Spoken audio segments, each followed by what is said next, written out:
Keluaran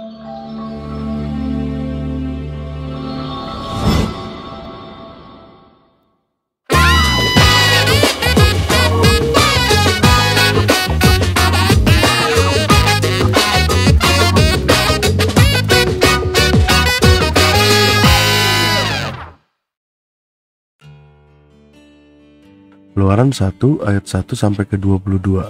Orang Israel ditindas di Mesir. Inilah nama para anak Israel yang datang ke Mesir bersama-sama dengan Yakub. Mereka datang dengan keluarganya masing-masing. Ruben, Simeon, Lewi, dan Yehuda, Isakar, Zebulon, dan Benyamin, dan serta Naftali, Gad, dan Asyer. Seluruh keturunan yang diperoleh Yakub berjumlah 70 jiwa, tetapi Yusuf telah ada di Mesir.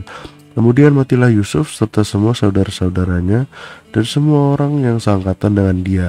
Orang-orang Israel beranak cucu dan tak terbilang jumlahnya. Mereka bertambah banyak dan dengan dahsyat berlipat ganda, sehingga negeri itu dipenuhi mereka. Kemudian bangkitlah seorang raja baru memerintah tanah Mesir yang tidak mengenal Yusuf. Berkatalah raja itu kepada rakyatnya, bangsa Israel itu sangat banyak dan lebih besar jumlahnya daripada kita. Marilah kita bertindak dengan bijaksana terhadap mereka, supaya mereka jangan bertambah banyak lagi, dan jika terjadi peperangan jangan bersekutu nanti dengan musuh kita dan memerangi kita, lalu pergi dari negeri ini. Sebab itu, pengawas-pengawas Rodi ditempatkan atas mereka untuk menindas mereka dengan kerja paksa. Mereka harus mendirikan bagi Firaun kota-kota perbekalan, yakni Pitom dan Raamses. Tetapi makin ditindas, makin bertambah banyak dan berkembang mereka, sehingga orang merasa takut kepada orang Israel itu. Lalu dengan kejam orang Mesir memaksa orang Israel bekerja dan memahitkan hidup mereka dengan pekerjaan yang berat, yaitu mengerjakan tanah liat dan batu bata, dan berbagai-bagai pekerjaan di padang, ya segala pekerjaan yang dengan kejam dipaksakan orang Mesir kepada mereka itu. Raja Mesir juga memerintahkan kepada bidan-bidan yang menolong perempuan Ibrani, seorang bernama Sifra dan yang lain bernama Pua, katanya, apabila kamu menolong perempuan Ibrani pada waktu bersalin, kamu harus memperhatikan waktu anak itu lahir. Jika anak laki-laki, kamu harus membunuhnya, tapi jika anak perempuan, bolehlah ia hidup. Tetapi bidan-bidan itu takut akan Allah dan tidak melakukan seperti yang dikatakan Raja Mesir kepada mereka, dan membiarkan bayi-bayi itu hidup. Lalu Raja Mesir memanggil bidan-bidan itu dan bertanya kepada mereka, mengapakah kamu berbuat demikian membiarkan hidup bayi-bayi itu? Jawab bidan-bidan itu kepada Firaun, sebab perempuan Ibrani tidak sama dengan perempuan Mesir, melainkan mereka kuat. Sebelum bidan datang, mereka telah bersalin. Maka Allah berbuat baik kepada bidan-bidan itu. Bertambah banyaklah bangsa itu dan sangat berlipat ganda. Dan karena bidan-bidan itu takut akan Allah, maka ia membuat mereka berumah tangga. Lalu Firaun memberi perintah kepada seluruh rakyatnya, lemparkanlah segala anak laki-laki yang lahir bagi orang Ibrani ke dalam sungai Nil, tetapi segala anak perempuan biarkanlah hidup.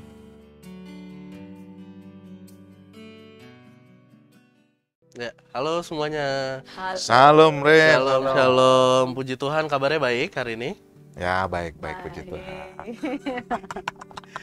Ya, kita kembali lagi nih teman-teman semuanya di Bible Talk. Jadi hari ini kita mau bahas bagaimana memang bangsa Israel pada saat itu masuk ke Mesir, hingga dia di dalam Mesir, kehidupan di dalam Mesir, dan bagaimana dia keluar. Nah, aku udah lihat kayaknya catatannya Om Prana sama Kak Esther udah bejibun nih kayaknya. Berlembar. Ini ayat Alkitab ya. Jadi kita mau lihat dulu nih sebenarnya apa sih yang melatar belakangnya mereka bisa sampai masuk ke tanah Mesir itu, Kak Esther? Ini Kak Esther dulu apa? Yang perempuan Bang dulu, Prana? ladies first. Iya, biasanya tuh kalau soal bincang-bincang begini ladies first. Iya memang. Kalau pembagian sembako Cowok first. cowok first. Ya, jadi memang kalau bicara soal Mesir, tentunya sih tadi sih sebelumnya kita sudah bahas juga sama Pak Prana gitu kan. Memang ini sudah dinubuatkan bahwa bangsa Israel itu akan diperbudak di Mesir. Tapi asal muasalnya itu dimulai dari Yusuf yang menjadi tangan kanan kepercayaan Firaun ya. Jadi dia membawa keluarganya ke tanah Mesir karena ada bencana kelaparan. Nah, tapi pada singkat ceritanya tuh terjadilah perkembangbiakan apa namanya keturunan bangsa Israel yang semakin banyak, dan orang Mesir melihat mereka kan pinter. Jadi ini satu kayak apa namanya? Kesempatan. Nah ini nanti kalau mereka terlalu berkembang dan kita tidak tahan, tidak kuasai, mereka lebih merajalela gitu. Makanya mereka diperbudak gitu sih singkat ceritanya. Jadi berawal dari kisah bencana kelaparan yang terjadi 7 tahun. Yusuf membawa keluarganya pindah hijrah ke Mesir. Ke Mesir. Jadi sebenarnya di awal itu mereka sebenarnya di Mesir berarti ada keuntungan dong. Mereka kan ada kelaparan, mereka diundang ke Mesir. Akhirnya mereka di Mesir ya mungkin bertahan cukup lama gara-gara kelaparan itu. Iya. Dan mereka sebenarnya hidupnya enak dong berarti ya Kak Esther ya. Enak. Sampai apa? Keturunannya itu beranak pinak. Beranak pinak sampai Iya berarti betah gimana? kan sebenarnya kan awal mulanya kan yang kalau saya lihat di bacaan di kitab Kejadian itu sebenarnya Yakub dan keturunannya dan keluarganya itu berawal cuma 70 orang loh yang sampai di Mesir gitu loh. Dan memang kayak Ibu Esther tadi bilang, memang ini sudah dipilih Tuhan, bangsa Israel ini dipilih Tuhan dan sudah dinubuatkan kepada Abraham awalnya sebagai penerima janji ini, janji Tuhan ini kan awalnya Tuhan memilih Abraham bahwasanya bangsa keturunanmu itu akan menjadi bangsa besar, cuman harus jadi budak dulu selama 400 tahun tuh. Itu ada di Kejadian pasal 15 kalau saya nggak salah tuh, yang kayak Bu Esther tadi bilang. Nah setelah itu barulah kemudian mereka itu akhirnya perjalanan mereka itu dimulai dengan adanya anaknya Yakub yang pertama kali di sana tuh, yang Yusuf. Iya.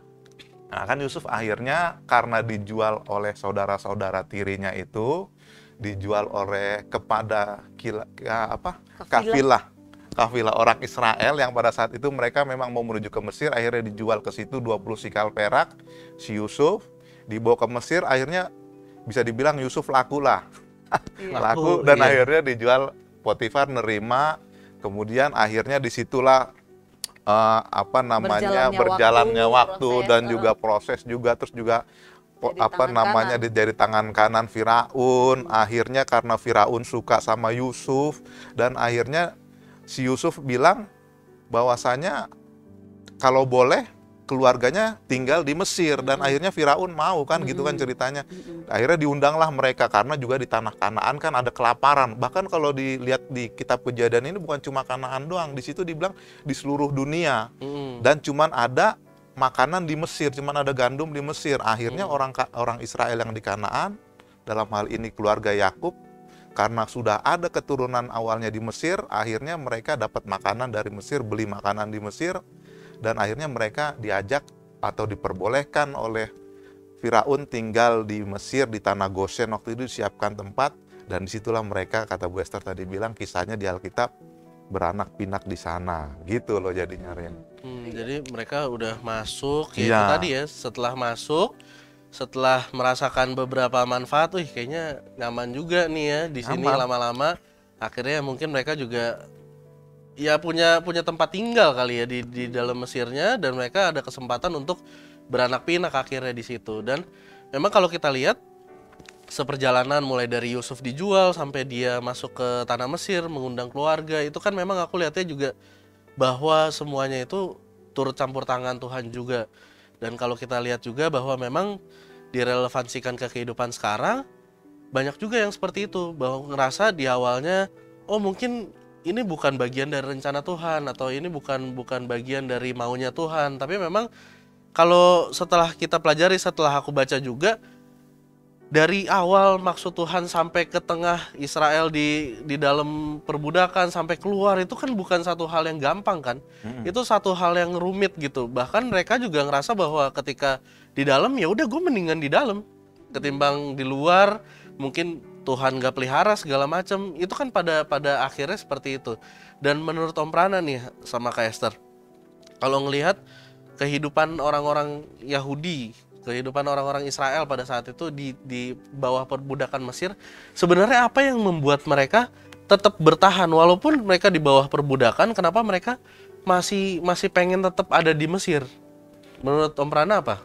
Kalau menurut saya sih mereka memang diperbudak di sana, cuman sebagai budak mereka tidak diperbudak tanpa dipenuhi kebutuhan mereka kalau menurut saya. Makanya Jasmani. mereka betah di situ.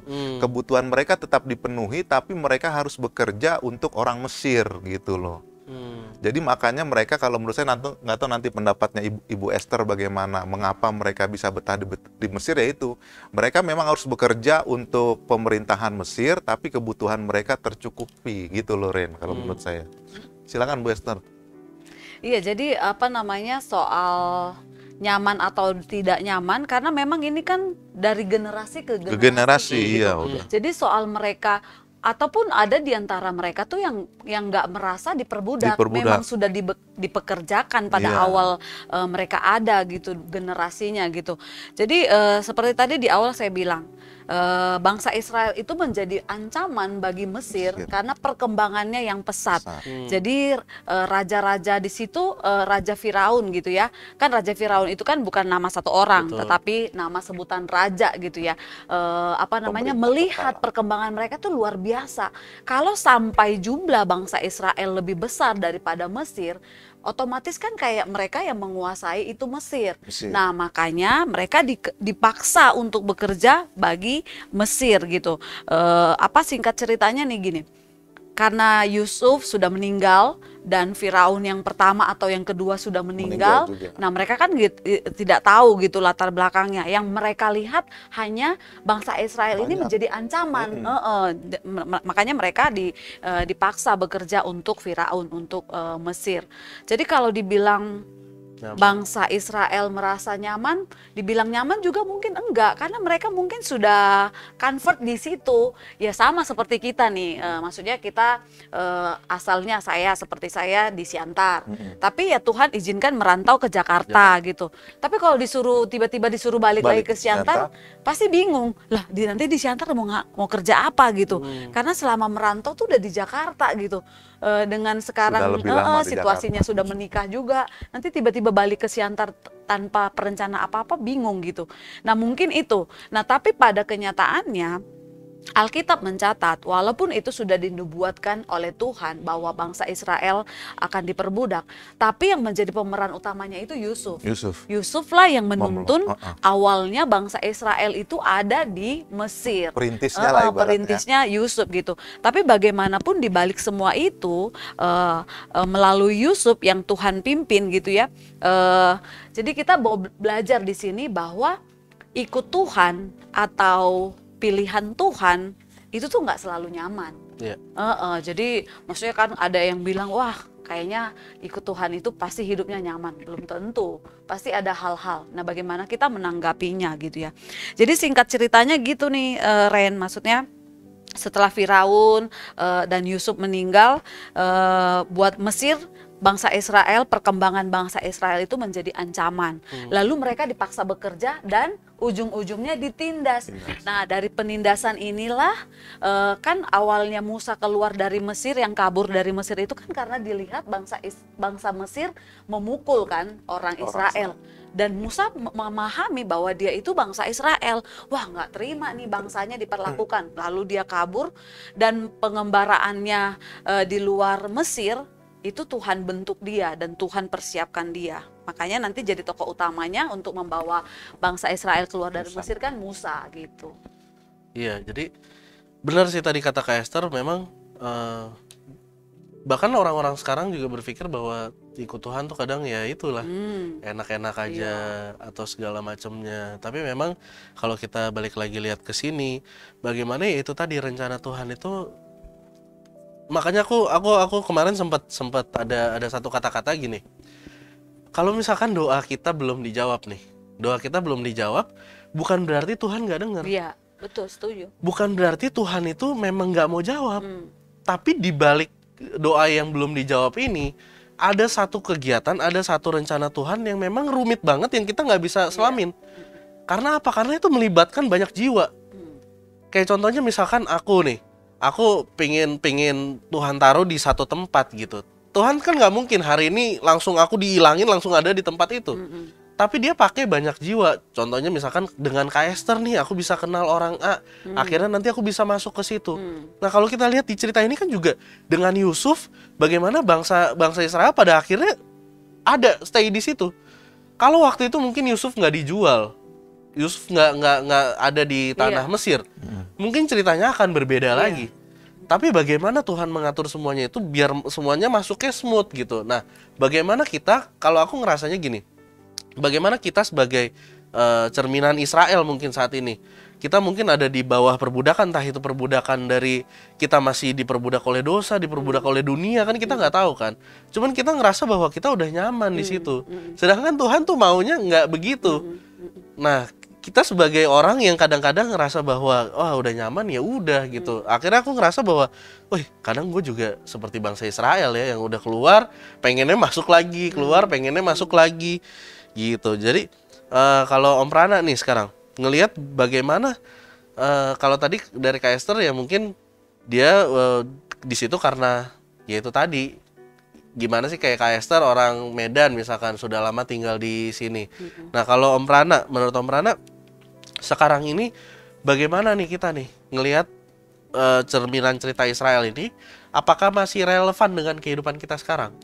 Ya kalau menurut saya memang masih relevan, Doren, karena kan segala sesuatu bisa berubah tanpa kita harapkan, tanpa kita ketahui kapan dan waktunya. Cuman kita sebagai pribadi lepas pribadi memang harus siap sedia dimanapun dan apapun keadaannya gitu loh. Dan gimana kita cara menjalani keadaan itu dengan baik gitu aja, Ren. Jadi relevan memang relevan. Bayangkan saja dari suatu saat di mana kita merasa comfort, pada saat mereka, kalau dilihat dari kisahnya bangsa Israel, kan mereka comfort banget waktu mereka di Goshen tuh. Pemimpin pemerintahan Mesir pada waktu itu kenal dengan Yusuf dan saudara-saudaranya, mereka disiapkan tempat, boleh melakukan apapun, beternak di situ boleh, hingga harta mereka akhirnya banyak, keturunan mereka banyak, sampai pada akhirnya Firaun yang pada saat itu masih mengenal Yusuf diizinkan Tuhan meninggal, dan kemudian timbullah masa di mana mereka bangsa Israel ditindas. Kan berarti dari masa yang enak menuju ke masa yang tidak enak.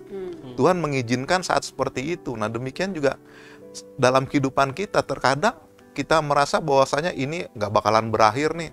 Tahu-tahu kayak COVID aja nih. Pada saat COVID waktu itu kan kita nggak ada yang pernah tahu bahwasanya tahun 2019 ya, 2019, 2020 awal masuk ke Indonesia, ada tetangga saya yang udah mulai bikin perusahaan tapi ternyata COVID. Sudah berdiri nggak tahu ada kerjaan apa-apa, percuma aja gitu loh. Hal seperti inilah yang masih relevan dengan kehidupan kita. Bukan di luar dugaan kita, sudah bikin perusahaan, sudah rencana mau A, B, C, D, duit sudah siap dikeluarkan, bahkan mungkin udah dikeluarkan tapi nggak jadi, nggak ada pemasukan lagi. Rugi bisa dibilang. Nah itulah, kita harus siap dengan keadaan seperti itu, dan itulah masih memiliki relevansi dengan kehidupan kita ke depan. Siap-siap gitu loh, bukannya saya ngedoakan ya, cuman kita harus siap sedia untuk hal-hal seperti itu gitu loh, Ren. Ya, jadi memang kata nyaman ini kan mereka bisa bandingkan setelah mereka dibawa keluar. Waktu mereka ada di Mesir, mereka nggak bisa bandingin bagaimana di luar Mesir atau mereka di Mesir. Karena mereka menjalaninya setiap hari gitu. Nah, tapi pada kenyataannya Alkitab mencatat waktu ada bangsa Israel yang dipukul oleh bangsa Mesir dan ada suara mau bawa bangsa Israel keluar dari Mesir oleh Musa. Nah, biasalah kan ada provokasi kan. Wah, iya nih, ada pemimpin kita nih, ada janji Tuhan, kita dibawa ke tanah perjanjian. Nah, biasa panas-panas, ikut-ikutan gitu kan. Ayo, ya ikut, kita dukung gitu. Provokator. Seneng nih keluar. Nah, tapi berjalannya waktu, walaupun proses mereka keluar dari Mesir, itu tuh Alkitab bilang Tuhan mengeraskan hati Firaun. Betul ya. Jadi ini artinya Tuhan sambil menguji umatnya dalam dari tulah kah, itu Tuhan sengaja gitu. Sebenarnya kalau kita mau tanya ya, Tuhan bisa nggak langsung bawa mereka ke tanah perjanjian? Bisa. Apa sih yang nggak bisa gitu kan? Tapi ya itu, proses itu yang melatih bangsa Israel melihat keberadaan dan kehadiran Tuhan gitu. Nah, soal dibilang nyaman tidak nyaman, mereka baru ketahui waktu mereka berjalan di padang gurun. Nah, kan mereka dipaksa kerja rodi di Mesir. Tapi mereka pas melewati padang gurun, ya tahu begini mah, aku di Mesir aja. Walaupun kerja rodi, kerja paksa, paling tidak makan 3 kali daging. Makanan enak, daging. Nah kayak gini nggak pasti nih. Nah, sama halnya nih selama kita di muka bumi ini, sesuatu yang nggak pasti itu kan kita bertanya-tanya. Nah, sekarang aja yang kita bisa bilang, oh begini toh. Karena kita udah lewatin kan. Tapi waktu pas ke depan, kita nggak tahu nggak lihat apa-apa, pasti kita membanding-bandingkan. Nah, itu yang kita pelajari hari ini sih soal nyaman tidak nyaman itu ketika kita dibawa keluar dari zona kita gitu. Mungkin buat kita Mesir itu pergumulan kita saat ini atau kehidupan kita saat ini udah nyaman, udahlah Tuhan begini aja gitu. Tapi Tuhan mengizinkan untuk menarik kita gitu keluar dari zona itu. Tapi dengan kemanusiawian kita, janganlah Tuhan, kayak begini udah deh, udah cukup, udah enak gitu. Tapi kita nggak lihat bahwa pekerjaan Tuhan di depan sana tuh ada yang luar biasa gitu. Nah pasti mereka sendiri pun, saya percaya bangsa Israel itu pun pasti cuma memang kan generasi yang pertama di bumi hanguskan sama Tuhan kan, generasi yang berikutnya yang masuk. Tapi pasti keturunan itu dapat menceritakan perjalanan generasi yang sebelumnya gitu. Jadi soal nyaman gak nyaman itu sih terjadi setelah mereka keluar dari itu. Iya, karena memang mereka juga nggak ada pembanding ya. Jadi kalau mau dibilang di sini nyaman ya mereka juga nggak tahu di luar. Iya betul. Iya kan, jadi mereka memang tahunya di situ. Nah terus sempat kepikiran gak sih kayak mereka kan di dalam Mesir nih, mungkin gak sih mereka kayak adain perlawanan gitu pas lagi diperbudak nih misalkan, atau ngelihat kan mereka masuk itu bukan langsung ini kan, mereka masuk itu bukan dengan teks budak kan, mereka masuk kan masih dengan penghuni lah. Iya. Nah bagaimana? Kenapa mereka perasaannya itu ketika switch jadi budak gitu, kenapa mereka nggak ada perlawanan nih Kak Esther ya? Kira-kira? Kalau menurut saya sih mereka mungkin ada perlawanan, cuman kayak seperti yang Bu Esther tadi bilang, nggak ada yang ngomporin duluan gitu loh. Nah makanya ketika manut aja gitu, karena mereka mungkin ngerasanya minoritas kali ya. Minoritas dan mereka karena merasa mereka pendatang di situ, di Mesir itu, karena kan mereka pasti tahu kan mereka tinggalnya pun tidak sepertinya bukan suatu tempat yang memang banyak orang Mesir. Mereka kayaknya sepertinya di pinggiran kan, di Goshen kan kalau nggak salah, mereka khusus di situ. Jadi dia merasa bahwasanya memang saya bukan orang sini. Jadi kalaupun misalnya dia diperlakukan seperti itu, ada mungkin dorongan untuk ngelawan. Cuman jadi ibaratnya siapa nih yang mau ngepalain gitu loh. Nah begitu adanya si Musa ngelawan karena ngelihat orang Mesir mukuli orang Israel, nah ikutlah mereka seperti itu. Kalau menurut saya sih pasti ada gitu kan.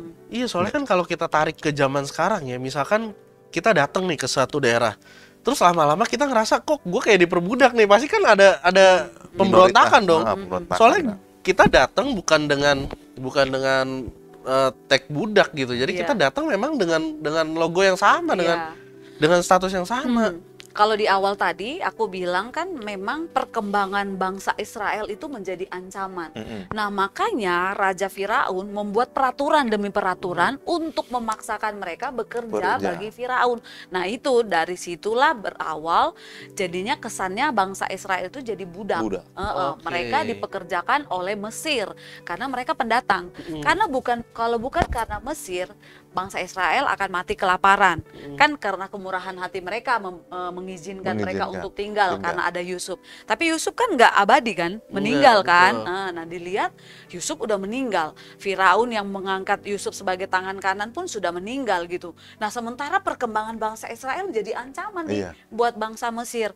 Nah dibuatlah peraturan-peraturan yang memang yang harus dituruti oleh bangsa Israel. Dan itu yang menjadi kesan bangsa Israel itu menjadi budak, walaupun labelnya kan nggak dari awal kayak Yusuf, memang labelnya kan budak ya, karena dia dibeli. Nah, karena identitas budak, memang dia nggak bisa protes, nggak bisa ngeluh, memang ngikutin semuanya. Nah itu sih dari aturan peraturan yang terjadi.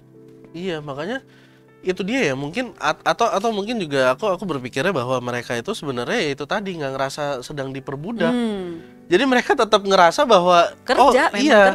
Memang disinilah ladang aku untuk hidup gitu. Jadi mereka juga tidak merasa diperbudak, sedangkan ya mungkin karena peraturan itu tadi akhirnya muncullah label perbudakan itu ya. Karena kan mereka kan bisa dibilang setelah Yusuf pun kalau pada saat dia hidup dia kan tidak kepala pemerintahan. Tetap aja harus ada tahtanya itu Firaun yang megang. Memang dia menjadi penguasa, tapi yang memegang tahta tetap di Firaun. Jadi segala keputusan-keputusan ya bisa dibilang tetap Firaun. Apalagi pada saat itu Firaun yang kenal sama Yusuf sudah meninggal. Firaun yang baru ya. Tidak ada pilihan lain buat orang Israel bahwasanya apapun yang dibilang oleh Firaun atau pemimpin Israel pada saat itu yang baru mengeluarkan kebijakan-kebijakan ya harus diikuti orang Israel. Begitu kalau menurut saya, Rin. Dan itu pun sesuai dalam kedaulatan Tuhan. Alkitab pun mencatat ya. Lalu dengan kejam orang Mesir memaksa orang Israel bekerja dan memahitkan hidup mereka dengan pekerjaan yang berat, yaitu mengerjakan tanah liat dan batu bata dan berbagai-bagai pekerjaan di padang. Ya, segala pekerjaan yang dengan kejam dipaksakan orang Mesir kepada mereka. Nah, itu tadi ancaman, perkembangbiakan mereka itu sebagai ancaman. Nah, itu mungkin adanya kecemasan juga kali ya dari warga-warga dan penduduk-penduduk Mesir pada saat itu ngelihat, ih kok ini mereka makin banyak nih, ntar takutnya malah gue yang ditindas nih. Iya, di ayat 15 dibilang Raja Mesir juga memerintahkan kepada bidan-bidan yang menolong perempuan Ibrani, seorang bernama Sifra dan yang lain bernama Pua, katanya, apabila kamu menolong perempuan Ibrani pada waktu bersalin, kamu harus memperhatikan waktu anak itu lahir. Jika anak laki-laki, kamu harus membunuhnya. Jadi sosok laki-laki Israel itu sangat ditakuti oleh bangsa Mesir itu sendiri. Iya, karena bisa menghasilkan keturunan-keturunan yang baru kan. Betul. Nah, itu yang mungkin juga ditakutin sama warga ini ya. Nah, kalau sekarang kita tarik nih relevansinya. Kenapa pada saat itu orang Israel ketika dipaksa perbudakan, jatuhnya akhirnya mereka nyaman kan? Yang istilah kata nyaman tadi lah, istilahnya akhirnya mereka terbiasa lah di bawah. Nah, itu kan mereka awalnya juga dipaksa kan, dipaksa diperbudak. Akibat dari ketakutan orang-orang Mesir tadi, akhirnya mereka memaksa untuk menjadikan orang Israel ini budak. Nah, sedangkan Tuhan juga memaksa mereka untuk keluar, menarik keluar. Nah, menurut Om Prana sama Kak Esther, kenapa mereka lebih pada akhirnya lebih nggak ada perlawanan yang gimana banget ketika Mesir menarik mereka, memaksa mereka. Tapi giliran Tuhan yang maksa, mereka justru banyak perlawanannya sama Tuhan. Kenapa tuh kira-kira?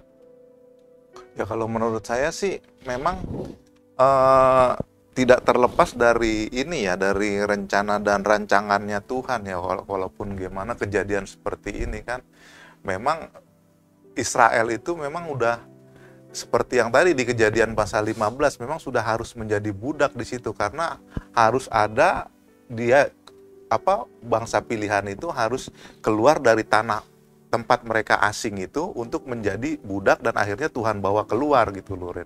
Jadi walaupun mereka menjadi budak di situ, pada saat mereka harus keluar, mereka tuh sepertinya tidak terima gitu loh. Karena mereka sudah nyaman di situ gitu kalau menurut saya, Ren. Nggak tahu nih apa pendapatnya itu Esther nih. Kalau aku sih merasa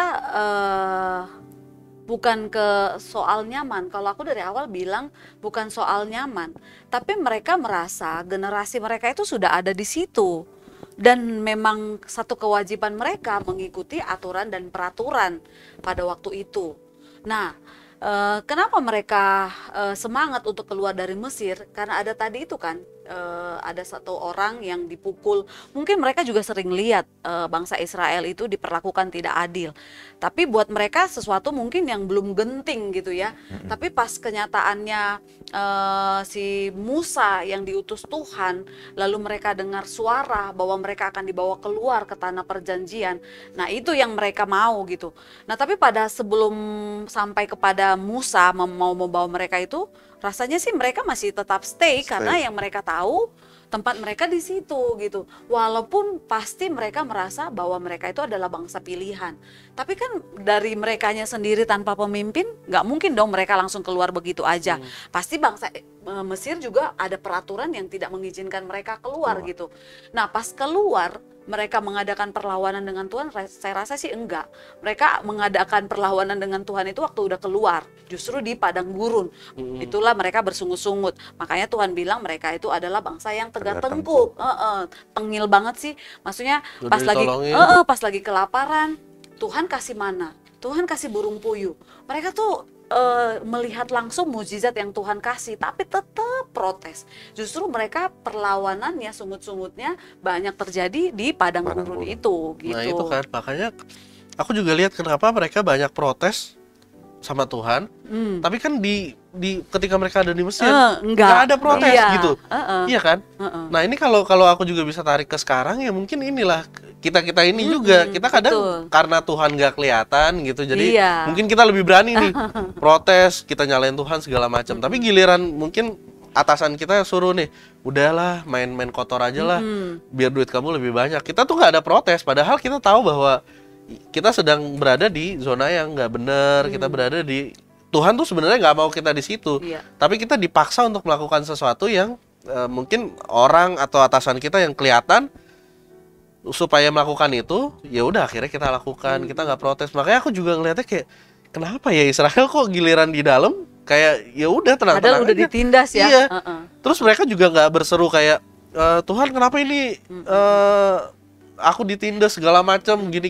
Tapi giliran di luar kayak padahal udah lihat mujizat sendiri, udah lihat mujizat aja, itu masih bisa protes. Sedangkan dia di dalam yang nggak lihat, yang bisa dikatakan nggak lihat mujizat, mungkin juga ibadahnya juga mungkin asal-asalan atau apalah, hidupnya tuh nggak benar gitu. Tapi mereka tenang-tenang aja, giliran di luar kok begitu gitu. Ya karena kalau menurut saya mungkin kebutuhan mereka sudah terpenuhi, Rin. Ya kan, makan minum mereka, kebutuhan walaupun mereka ditindas ya, tapi tetap makan mereka terpenuhi, minum mereka terpenuhi, nggak harus panas-panasan. Sementara mereka kan di padang gurun mau makan nggak ada apa ini, mau makan apa? Cuman dilihat pasir ibaratnya gitu ya kan, mau makan gimana? Itulah makanya mereka akhirnya senangnya di Mesir dan tanpa masalah, karena pikiran mereka yang pertama, karena mereka udah merasa ya memang saya udah di sini, bukan tanah saya, mereka kan di Mesir jadi orang asing gitu. Saya mau gimana lagi, nggak ada pemimpin. Terus kemudian udah merasa nyaman di situ, kebutuhan mereka terpenuhi. Jadi pada saat mereka di Mesir, mereka tidak ada perlawanan, dan begitu mereka bersungut-sungut di padang gurun karena mereka merasa yang saya lihat cuman pasir, mau makan gimana nih? Gitu, makanya mereka timbul persungut-sungutan gitu loh, Ren, kalau menurut saya. Mengapa jadinya waktu di Mesir santai aja, begitu di padang gurun mereka mulai bersungut-sungut. Begitu nih, kalau Bu Esther gimana nih pendapatnya? Iya, tapi memang cerita padang gurun, cerita orang Mesir ini tuh memang banyak yang kita pelajari. Banyak, ya. benar Bu. Jadi sama lah, sama kayak dunia pelayanan gitu ya. Mungkin gembala kita melihat potensi dan skill kita. Kamu udah bisa ini nih, nanti kamu yang bawa sharing ya. Oh jangan. Atau siap. Kamu yang pimpin doa ya, aduh tidak bisa gitu. Padahal mungkin ini sosok gembala sudah melihat potensi gitu. Nah sama halnya dengan bangsa Israel gitu. Dan mereka tahu persis bahwa mereka adalah umat pilihan. Nah tapi seperti yang Pak Prana bilang, kalau di Mesir itu walaupun mereka ditindas, walaupun mereka diperbudak, dipaksa kerja, tapi paling tidak buat makanan jasmani mereka tuh udah ada gitu. Setelah bekerja mereka pulang, istirahat, tidur, ketemu istri, apa segala macam. Nah ini kan perjalanan yang panjang, rombongan ke suatu padang gurun yang gak jelas kemana. Sama lah kayak kita ya, maksudnya kita pun pasti punya best friend apa gitu. Kita pasti lebih percaya orang-orang yang dekat dengan kita daripada orang yang baru kenal gitu kan. Dikasih satu janji, nanti kamu kalau ikut saya nanti begini gitu. Tapi kan nggak pasti. Kita lebih percaya kepada orang yang dekat sama kita, walaupun yang orang yang dekat sama kita mungkin cuman omdo. Kita nggak tahu dia omdo. Iya, PHP doang gitu. Tapi paling tidak kita lebih percaya gitu. Ya gitulah bangsa Israel ini. Nah berarti aku tangkap nih satu, berarti kita bisa ambil kesimpulan ketika mereka keluar dari Mesir, mereka belum mengenal Tuhan dengan sungguh dong. Ya, betul. Itulah yang mendasari kenapa mereka terus curiga, mereka nggak percaya, ya kan, biarpun udah dikasih lihat, udah dikasih lihat ini mujizat begini, dikirimin burung puyuh juga, terus dikirimin air segala macem nih, udah Tuhan pelihara nih udah pasti. Siang dikirimin tiang awan, malam dikirimin tiang api. Itu aja yang menurut aku juga nggak masuk logika kan. Gimana sih kalau siang-siang di BSD gitu ada tiba-tiba tiang awan, Terus atau malamnya ada tiang api, kan Tiang kita kaget juga kan. Nah itu aja mereka yang udah lihat bahwa Lihat secara langsung secara langsung masih ragu. iya, hal yang manusia nggak bisa buat gitu loh. Hal yang manusia nggak bisa buat berarti kan ada sesuatu di balik itu yang membuat itu kan. Itu aja mereka masih nggak percaya. Berarti benar, karena kenalan itu dan ketidakpercayaan akhirnya yang mendasari. Jadi mereka ya mungkin pada saat itu mereka lebih percaya kepada orang-orang Mesir atau gimana mungkin ya.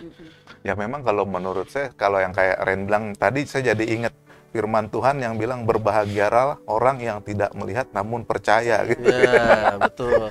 Nah, itu juga mungkin yang mendasari ya.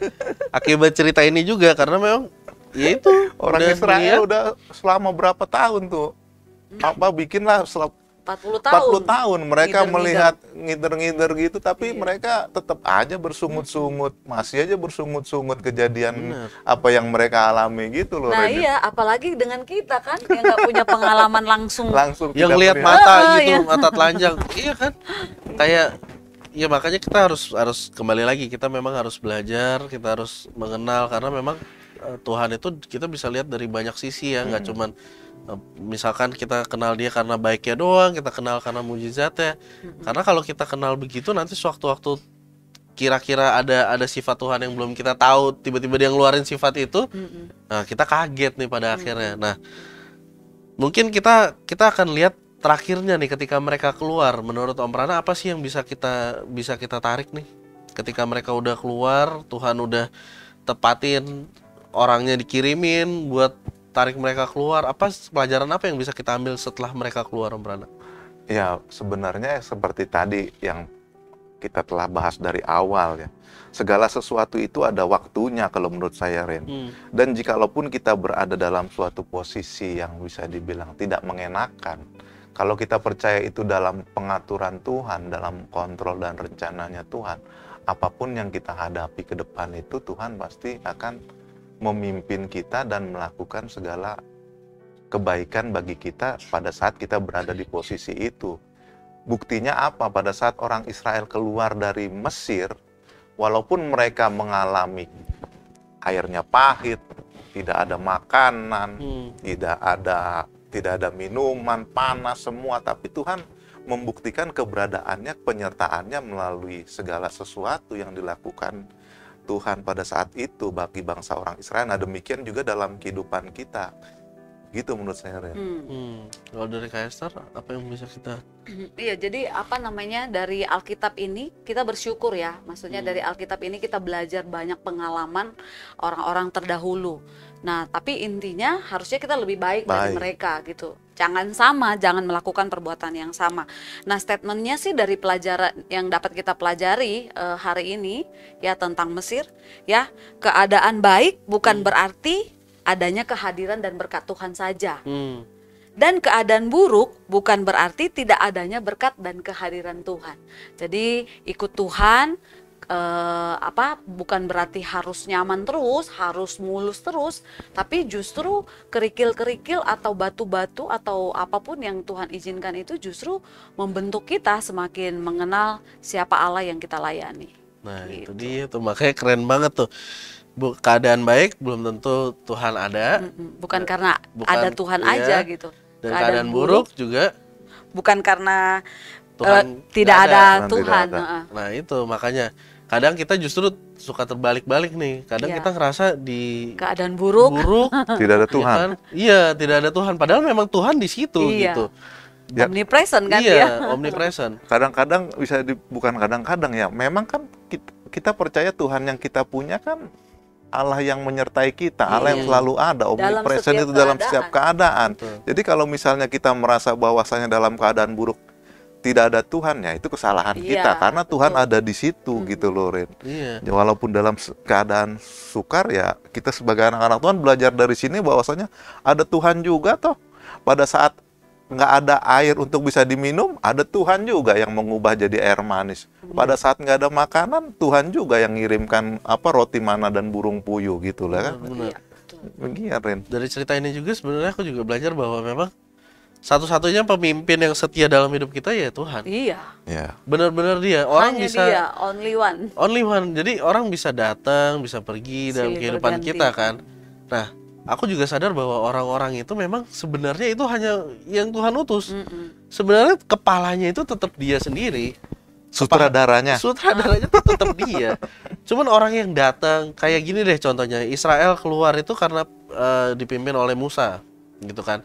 Nah, Musa itu ya masih yang Tuhan pakai juga. Tapi di atasnya Musa lagi kan ya Tuhan sendiri. Nah, kayak aku juga ngelihatnya bahwa ya memang mungkin karena Israel pada saat itu ya itu kedekatannya sama Tuhan juga belum terlalu, karena memang sudah terlalu lama kerja setiap hari, mungkin kehidupannya ya cuman kerja, pulang, taunya makan, udah tidur. Jadi nggak ada waktu buat kenal sama Tuhan, nggak ada waktu buat kenal sama siapa yang nyiptain, pribadi penciptanya. Jadi ketika mereka keluar udah ngelihat kayak gitu pun juga masih ya nggak percaya gitu. Nah, makanya kan kayak sekarang banyak yang ngebongkar-bongkar trik-trik gitu kan, trik-trik apa? Sulap kan. Nah, kalau mungkin zaman dulu ngelihat kayak gitu, ini mungkin ada triknya. Tapi kan memang kalau kita udah masuk ke Alkitab ya kita tahu bahwa itu tuh Tuhan sendiri yang melakukan. Pada akhirnya ya manusia pun nggak bisa ngebongkar karena memang nggak ada triknya. Itulah cara Tuhan menyertai kita setiap umatnya. Nah, oke. Mungkin ada lagi yang mau ditambahin Om Prana atau Kak Esther? Kalau saya tambahan ini, kalau menurut saya kita harus melihat segala sesuatu, baik itu baik ataupun buruk, itu untuk melihat keberadaannya Tuhan. Selalulah melihat keberadaannya Tuhan. Karena melalui semuanya itu yang pasti kita lihat adalah kebaikan lepas kebaikan Tuhan dalam kehidupan kita. Dan perjalanan kita ke depan itu percayalah bahwasanya akan membawa kita menjadi pribadi lepas pribadi yang harusnya harus semakin baik dan semakin berkenan kepada Tuhan. Itu aja tambahan menurut saya. Ya, kalau aku sih kita ditolong Tuhan nggak cuma sekali. Nggak cuma sekali pasti. Jadi kalau hari ini kita ditolong Tuhan, di hari yang akan datang Tuhan yang sama yang akan menolong kita. Gitu. Asal kitanya tetap setia sama Dia. Kalau kitanya yang nggak setia sama Dia ya udah, wassalam. Kita nggak tahu siapa yang nolong kita nantinya. Tapi kita percaya bahwa dari cerita yang tadi di awal bagaimana mereka masuk, mereka sampai di keluar tanah Mesir dan keluar. Ya kita tahu tadi Kak Esther juga sudah bilang bahwa bagaimana kita mau belajar supaya kita tidak mengulangi apa yang sudah mereka lakukan. Bagaimana kita nggak mau lagi ngulangin yang mereka sudah kerjakan. Jadi kita nggak mau nih sia-sia. Jadi cuman kita ternyata selama ini, makanya kita juga koreksi. Aku juga yang ngomong di sini, Kak Esther juga, Om Prana juga, ya kita balik lagi koreksi apakah kita masih hidup dalam perbudakan. Karena siapa tahu ternyata kita orang-orang yang selama ini ya udah karena aman kan, mereka juga awalnya juga ya mungkin nggak ngeh. Ternyata gue diperbudak nih gitu. Setelah keluar mereka baru merasakan. Nah, begitu juga dengan kita saat ini ya, mungkin kita juga ngerasa karena kita sudah hidup terus menerus, entah itu di dalam dosa atau di dalam hal yang tidak benar gitu, kita ngerasa bahwa enak-enak aja karena kita sudah terbiasa dengan itu. Jadi ketika Tuhan menyediakan tempat yang kira-kira menurut kita nggak nyaman nih, tapi ternyata baik, kita nggak mau keluar. Nah, itu yang susah. Makanya dari hal ini, dari cerita ini kita juga belajar bahwa yuk koreksi diri kita lagi, koreksi pribadi kita masing-masing. Tanya sama Tuhan, Tuhan apakah aku sudah ada di tempat yang Tuhan mau? Apakah aku sudah ada di tempat yang Tuhan sediakan? Kalau belum, ya udah Tuhan tarik deh dengan caramu gitu, supaya kita balik lagi. Nah, thank you banget Om Prana, thank you buat masukannya juga Kak Esther. Kita belajar banyak hari ini, biar teman-teman yang di rumah juga semuanya merasa terberkati. Dan sampai ketemu di Bible Talk berikutnya. Shalom semuanya. Shalom. Tuhan berkati.